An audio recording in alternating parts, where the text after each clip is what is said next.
Investigation leads to resignations at St. Mike's.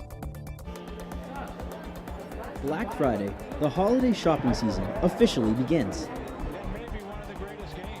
And Grey Cup, the CFL will find a new champion. Humber News starts right now. I'm Christian Aguirre, here at the newsroom at Humber's North Campus. It's November 23rd. Here's what's making news. Two senior managers of St. Michael's College have resigned.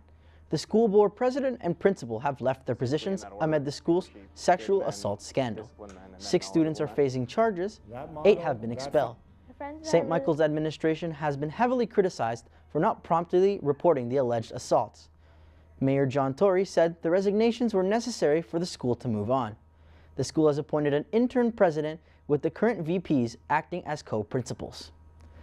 The union representing Strike Canada Post workers are speaking out. They are not happy about the government plan to end their strike. The federal government is going to implement back-to-work legislation, but the union refuses to back down.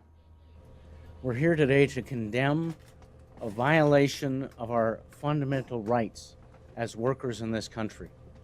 The right to free collective bargaining, the right to negotiations, and the right of workers to have a vote on their own collective agreement.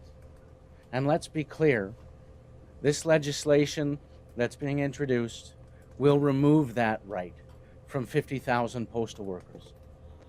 The Canadian Union of Postal Workers and the Canadian Labour Congress held a news conference today.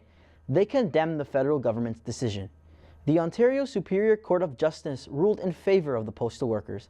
They decided that the legislation was unconstitutional due to the fact that it violated the Charters of Rights and Freedoms. Canada Post work strike has been going on for 5 weeks now. It's created a massive backlog of parcels and mail-in truck and postal facilities. The federal Liberals are taking heat following Bill Morneau's economic update. The government's $600 million that is planned for media companies has been heavily criticized by the Conservatives.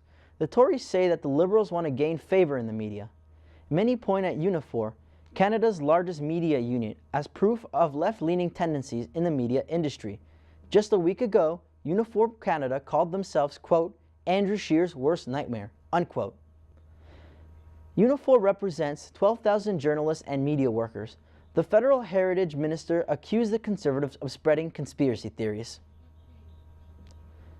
Stores, mall, and online sites are at their busiest because of Black Friday. Today, when many stores drop their prices to boost sales, many stores are offering sales ranging from 20 to 80% off items.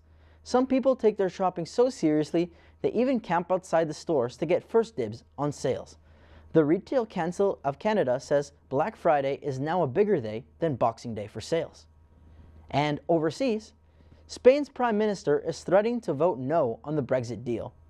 Spain's PM, Pedro Sanchez, is not happy with the amount of influence that the British want over the Rock of Gibraltar. Sanchez threatened to veto Brexit if the Brits cannot come to an agreement with Spain on Gibraltar. The Spanish fear that if Brexit becomes a disaster, the negative impacts on Gibraltar will spill over into Spain.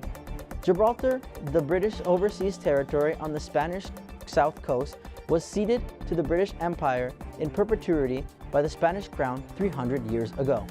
It's been a sore spot in British and Spanish politics for decades. Spain's actions could derail the entire Brexit deal. We're going to take a quick break.